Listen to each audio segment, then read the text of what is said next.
She's dead. Like, I need to be with her victim. Oh my God, my no! No!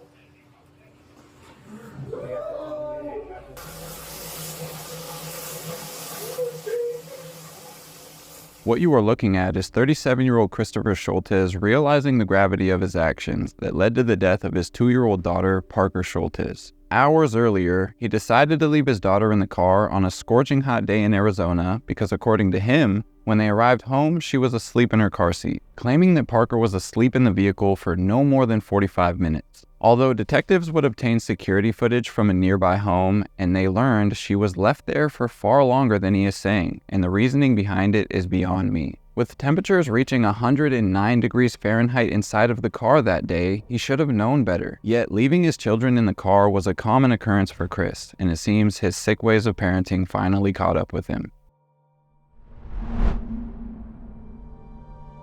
Welcome back to the Dark Side of Life.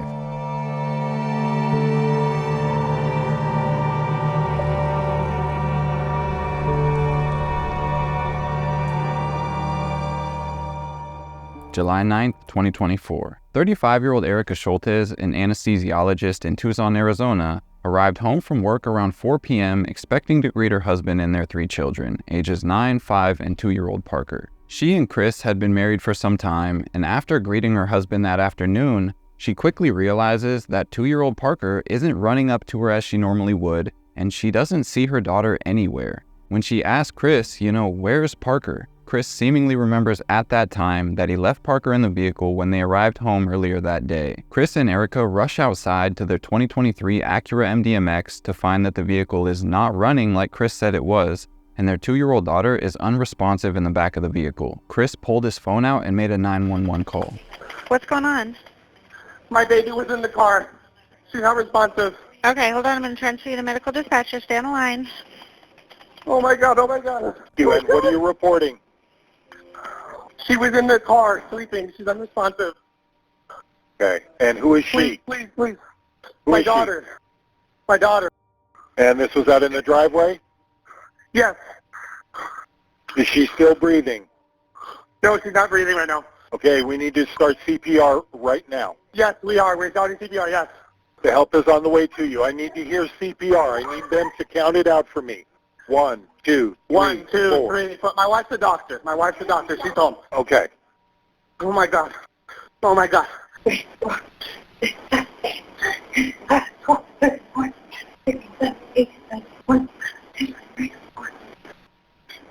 No. Come on, baby. Okay, she's coughing. She's coughing.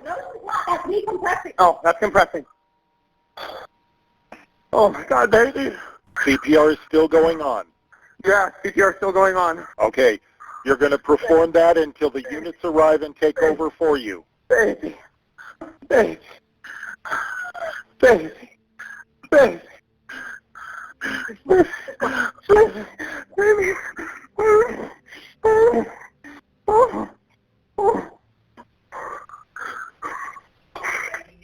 After finding Parker unresponsive in the back of their vehicle, Erica would get her daughter out of her car seat, and being she was in the medical field, she would start CPR until the paramedics arrived and took over. It seems after they discovered Parker, she was taken back into the house to continue working on her, because when the body camera footage picks up, the family is in the house, and paramedics are seen and heard in the background after they took over the life-saving measures. The body camera footage is often blurry, but you can see and hear what is going on for the most part. Chris is regularly seen in the footage, pacing back and forth with his face buried in his hands, distraught by his daughter's condition.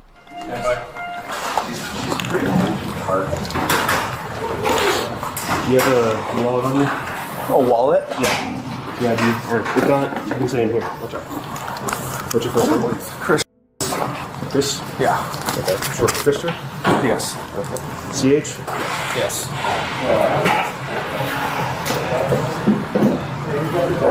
Last name?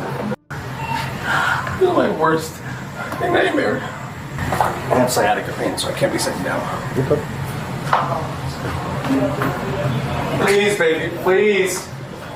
Anything. Just let them focus. You want to step outside? Hey, Chris. Chris is inside. Inside.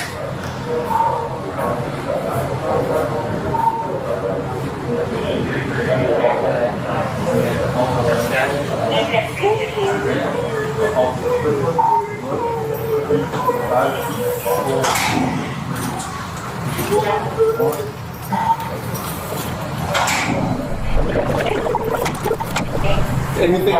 Anything?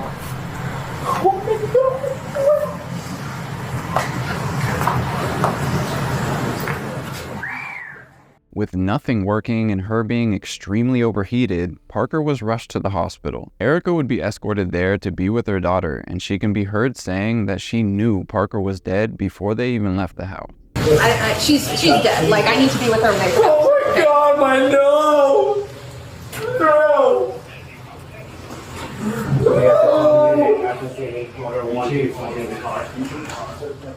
Chris was made to stay at the house with the officers for the time being to give them a statement and explain to them exactly what it was that happened up until this point. Erica would call or text Chris and tell him that she wanted him at the hospital, but the officers said no, not right now. After we talk to you, we can make those accommodations, but right now, we need to sit down and talk. We're gonna make sure she gets down there okay. All right, we have officers escorting her down there. If we need to, we will drive her down there and we'll make the same accommodations for you, all right? We'll keep you updated with everything they have there.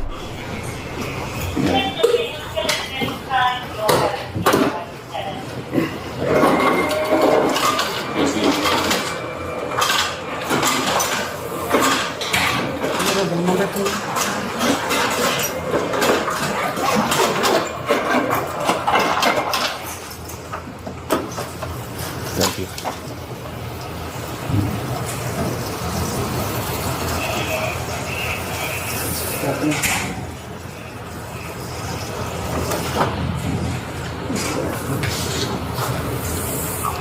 She wants me to try and get her right to the hospital. Hey, we'll accommodate that for you, all right? We're just gonna need to get a statement from you about what happened, what's been going on. Obviously, I know this isn't easy for you, okay? It's not easy for anyone around right now. We're gonna keep you updated with everything we hear. Do you want to sit down somewhere? Where would you be most comfortable? Sure, like... You want me to refill this for you?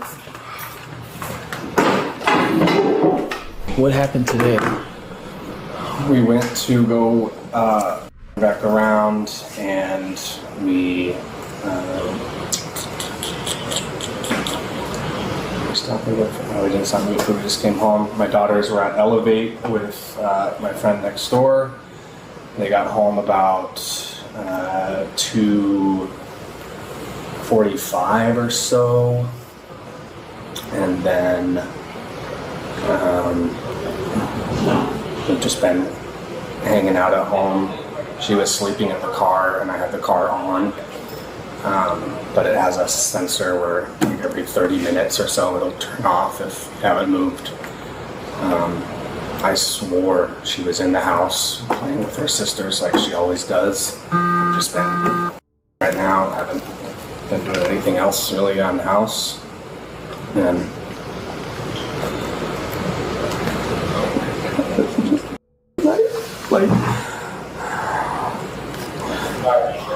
And how long was she sleeping in the car out there? I want to say it was no more than 30, 45 minutes. And I don't think their air was off that entire time. I think there was a time in between. I had checked on her last, it was still running, she was still sleeping, and then when I went back out, the car was off. So Chris is even telling the authorities that he made the decision to leave his daughter in the running vehicle that he knew would turn off after 30 minutes if it didn't move. On top of that, in his mind at one point, he actually thought Parker was already inside and was playing with her older sisters. Basically meaning he totally forgot he left his 2-year-old daughter in the car in the direct sunlight outside their Marana, Arizona home. Then a first responder walks in and explains to Chris that his daughter is in severe condition. She is extremely hot and she is not breathing on her own. We weren't able to change anything for her. She wasn't breathing on her own. We didn't have a pulse. So we continued the CPR and in order to try to regain that. I don't know what that's going to look like from this point. Okay, as you know, she's very hot right now, and we're going to do everything we can to mitigate that. So with that said, I have some folks who are coming by. They're with the fire department. and they're going to help you walk through some of the things. Now, I understand that your wife went with her, correct? Okay. So, and we have some other folks that are going to meet her over there as well. Okay. So, along with law enforcement and our community assistance people, they'll walk through some of the things, get you ready to go down to the hospital. Okay. Do you have? I'm very sorry for this.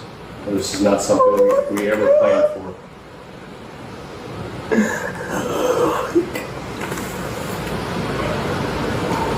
Chris, do you have any questions for me? After these interactions, it seems Chris wants to take a shower and go to the hospital to be with his wife and daughter. However, these cops are not going to let him shower because they have to treat this as if it's a crime scene. When they inform Chris of this, he is shocked and upset, and he's asking the officers if he's going to be treated like a murderer now. He was pretty adamant about showering, regardless if the officers stayed in the bathroom with him, though they still wouldn't let him. So any death, we have to treat like a crime scene?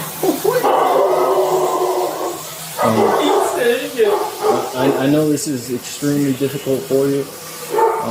This is a normal process that we have to follow through with. I don't want you to be blindsided by anything, but that's what's going to be going on for right now, okay? So I'm being treated like a murderer? No. I just lost my baby. Not at all. I know that. And I know this isn't easy for you. That's why I'm trying to be straightforward and honest with you, okay? I don't want to keep any secrets. I don't want to hide anything for you. Someone's going to talk to you about what happened, though. All right?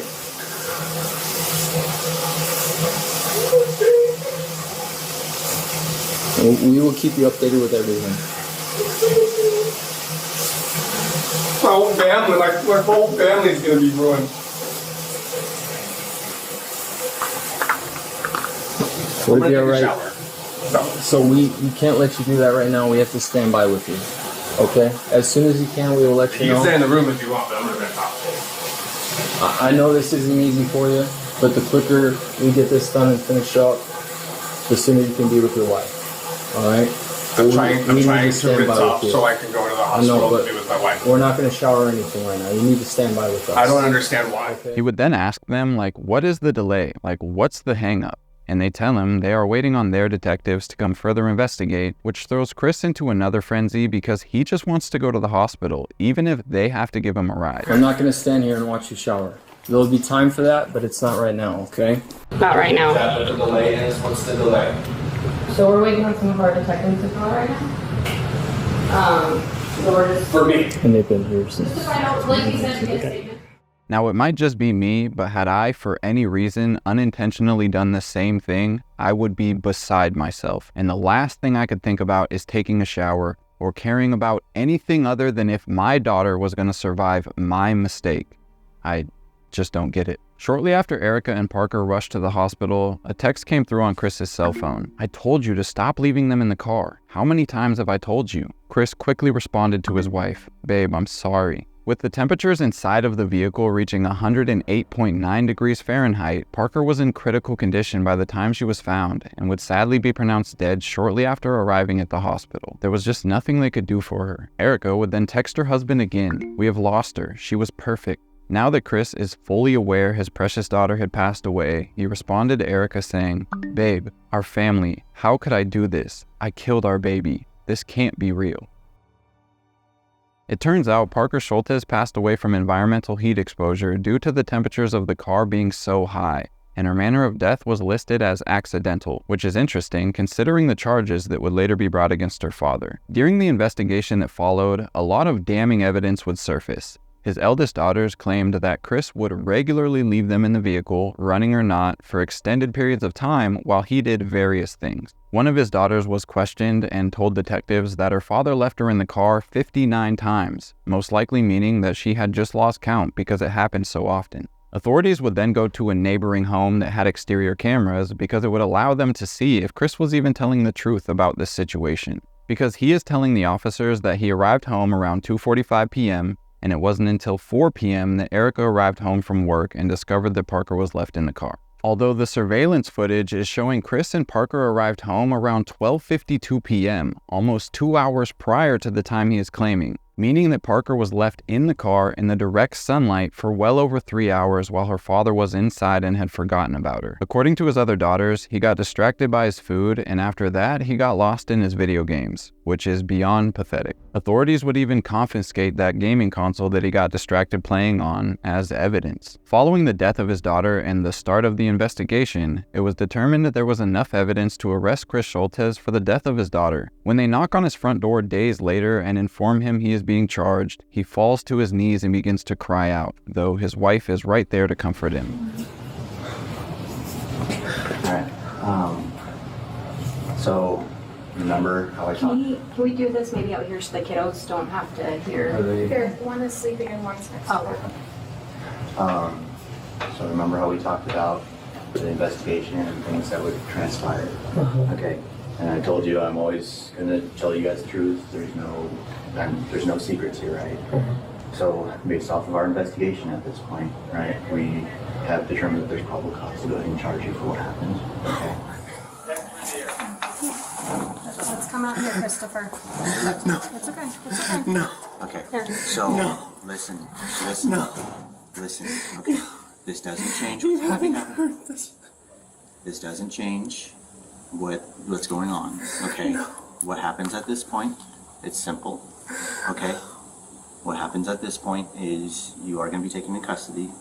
Alright, and you will be booked, and then after you are booked, you have an initial appearance with the judge within the first 24 hours, okay? After the first 24 hours, right, the judge will determine bond and things like that as far as what happens next. At that point, the case goes to the courts. It'll be between you, it'll be between your attorneys, and it'll be between the county prosecutor, okay?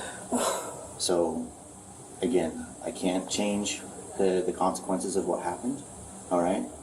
But what I'm going to ask of you. Okay. Can I just have you stand up for me, please? Come on, Chris. Let's go out here. Can you grab him some shoes, please? No, It's okay. It's okay. yeah. Can you say bye to her? Listen to what I'm saying. I'm not resisting, please. Just relax. I Just need you relax, to listen. Christopher. I need you to listen. Just relax. We will Just get your relax. shoes, Just relax. and these are the options, okay? The reason I'm here and meeting with you in person, is because I don't want this to be anything more than what it needs to be at its So, base. just so you guys two, we're trying to make this as little of a scene as possible, so. I don't want Could wait till after the funeral? I don't want the kids to see Dad get hauled off. Seriously? That's gonna be between you and the court. Can I give him a kiss? Yeah. There you go. Chris, I'm gonna be here and I'll take care of everything. I love you. Seriously. The funeral is private. No heart. No heart at all. Alright, Christopher, anything inside your pockets? No. You just have to, it's standard, okay? Hey Brooks, on the AC, look on the bottom, it says rear. Let's get the AC on. As good as I can do my task. We'll do a second. Thank you. He was taken into custody and charged with second-degree murder and child for killing his daughter. He would remain in custody briefly before being let out on pretrial services, and a big part of this case is the grand jury would upgrade the charge to first-degree murder, meaning they may believe this crime could have been premeditated by Chris, that there was some form of intent behind leaving his daughter in the car. They would have to have some form of evidence that was true for him to be convicted of first-degree murder. The only other plausible reason, if I understand correctly, in Wisconsin, if somebody dies during the commission of a felony, such as child, which he is being charged with, then that could be considered first-degree murder, which may be the reason the grand jury raised it from second-degree to first-degree. Either way, he will be going to court to face the consequences of his actions that day, and since that day, he has entered a plea of not guilty in regards to the charges brought against him. He deserves to be locked up. No child should have to go through what Parker went through, and thinking about her final minutes in that car is truly unbearable. I know his wife doesn't want him to face the consequences, claiming in court this was just a big mistake that doesn't represent her husband well,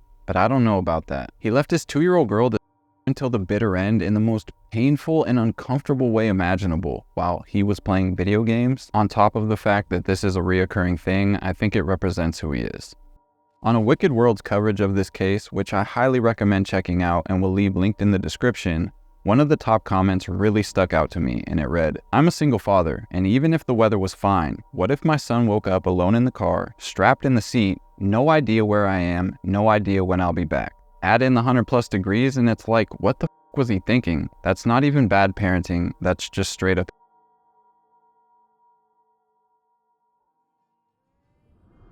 Parker Scholtes touched a lot of people's hearts during her short time here on Earth. She was a special person to so many people, including her older sisters who she cherished as well. They were definitely her role models, and they couldn't have asked for a better little sister than Parker. She was free-spirited and had a profound love for animals, all kinds, and she connected to them easily. Such a beautiful life cut so short in such a careless way by someone who should have had her on his mind 24/7.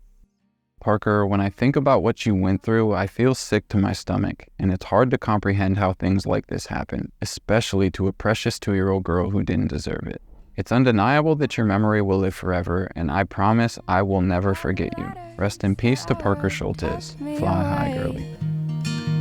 With the stories that we told, somewhere in a box in the back of your closet.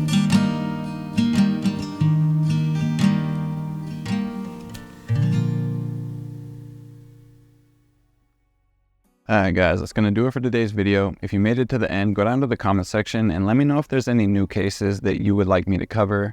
If you want to, you can follow me on Instagram at Robert Clausen with 2 N's. If you have a story suggestion, DM me on there. I think that's all I have for you guys today. Again, I truly appreciate you. A huge thank you to my Patreon members. I appreciate all your patience and support, and I will be back as soon as I possibly can. Peace.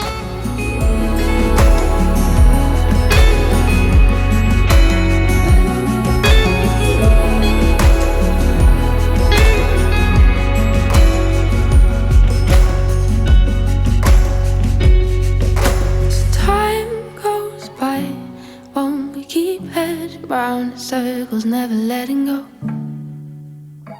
never letting go.